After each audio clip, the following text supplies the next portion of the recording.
Voici un pays qui a connu un génocide terrible.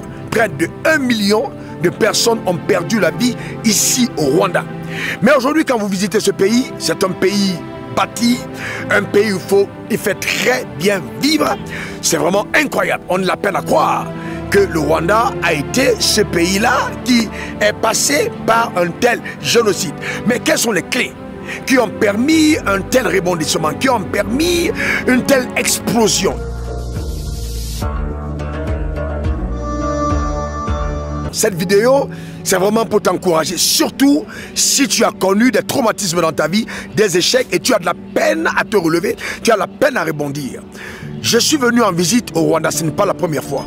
Mais cette fois-ci, je me suis permis d'aller dans des réflexions profondes. Voici un pays qui a connu un génocide terrible. Près de 1 million de personnes ont perdu la vie ici au Rwanda. Mais aujourd'hui, quand vous visitez ce pays, c'est un pays bâti, un pays où il fait très bien vivre.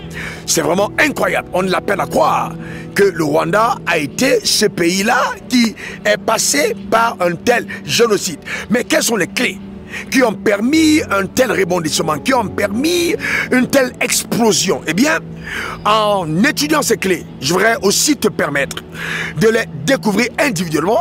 Tu pourras faire une forme de transposition parce que ces clés te permettront justement de rebondir quel que soit ce qui sera arrivé dans ta vie de négatif. Premièrement, on voit ici qu'on a eu besoin d'un leadership de qualité. Il a fallu un homme courageux, un président qui se lève et qui dise: oui, nous avons connu le génocide, mais nous pouvons rebâtir ce pays. Eh bien, c'est important que tu comprennes que ta relève, ta reconstruction, ton avenir ne dépend pas d'autrui, mais d'abord de toi-même. Que tu prennes conscience que c'est encore possible. Tu as perdu en notre chair. Tes affaires sont tombées en ruine. Ta famille a été détruite. Tu as tout perdu. Eh bien, je vais te dire, ce n'est pas la fin. Tu peux encore rebondir. Tout dépend de la détermination que tu as en toi. Une foi inébranlable en ton avenir. Ça, c'est la clé numéro 1. Numéro 2, c'est important de faire en soi une forme d'introspection, de se poser les bonnes questions. Comme ça a été le cas ici. Le chef de l'État se demandait: quels sont nos alliés? Est-ce que nos alliés nous sont profitables? Faut-il continuer de rester justement une colonie de la France, ou alors il faut interrompre l'alliance? Ça a été courageux de sa part. Eh bien oui, toi aussi tu dois te poser des bonnes questions. Qui est ton allié? As-tu Dieu pour allié, ou tu as pour allié le diable? Si c'est Satan qui est ton allié, tu n'atteindras jamais justement un avenir glorieux, parce que le voleur ne vient que pour dérober, égorger et détruire. Mais Jésus est venu afin que tu aies la vie, et la vie en abondance. Il est donc important de réactiver ton alliance avec Dieu. C'est vraiment fondamental d'avoir Dieu pour allié. C'est vital, c'est important. Eh bien oui, la richesse, la gloire, l'honneur, le règne sont à notre Dieu. Satan ne peut rien te donner de bon, et il ne te donnera rien de bon. Que ce soit sur la terre, que ce soit après la terre. Je te garantis, il faut revoir ton alliance, qui est ton allié majeur, qui est ton allié invisible. Je t'encourage à reconstruire ton alliance avec Dieu. Eh bien, sache une chose, ta sagesse, ton intelligence, mais tout ce que tu as comme lumière, c'est Dieu qui te les a donnés. Satan ne t'a rien donné. Il veut exploiter ce que Dieu t'a donné pour te faire croire que c'est lui qui est le maître. Non, ce n'est pas lui le maître. Ces choses que tu as, c'est Dieu qui te les a données, ça vient de Dieu. Alors attache-toi à Dieu, reconstruis justement ton alliance avec lui. Et de 3, il faut, si tu as changé d'allié, changer de langage. Aujourd'hui au Rwanda, on ne parle plus français.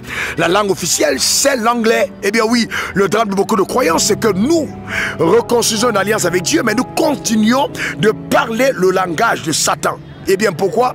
Parce que pour nous, avoir reconstruit une alliance avec Dieu consiste à aller à l'église. Eh bien c'est faux. Il faut aller plus loin. Il faut adopter la vie de Dieu, adopter le système de pensée de Dieu et changer son langage. Il faut que toi-même, dès cet instant, tu recommences à parler de ton avenir, à parler de ton futur avec détermination, à t'appeler une réussite, à t'appeler un succès, à déclarer que tu es une merveille qui est merveille. Il ne faut pas utiliser ta bouche pour détruire ou ruiner ton avenir. Non, tu dois changer de langage. Les gens qui te côtoient doivent se rendre compte que tu as changé de maître.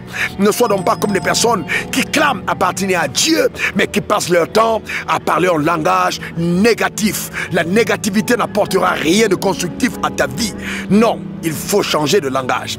Eh bien, si tu mets ceci en marche, je te garantis que ta vie va connaître une véritable révolution. N'oublie pas, le lion n'est pas le roi de la forêt parce qu'il est le plus grand. Le plus grand, c'est la girafe.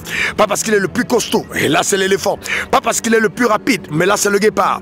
Mais il est le lion parce que dans sa mentalité, il s'est dit, je suis le chef. Qu'importe ces animaux en face de moi, moi je vais les tuer et je vais les manger.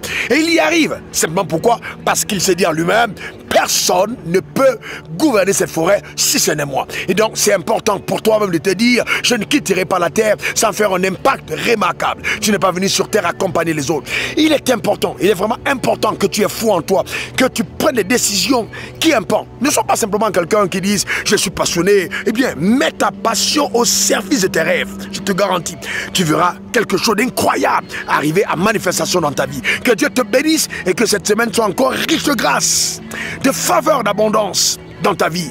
Vas-y et fais des espoirs dans ta génération au nom suprême de Jésus. Tout est encore possible parce que tu crois. Allez, au revoir. Que Dieu te garde.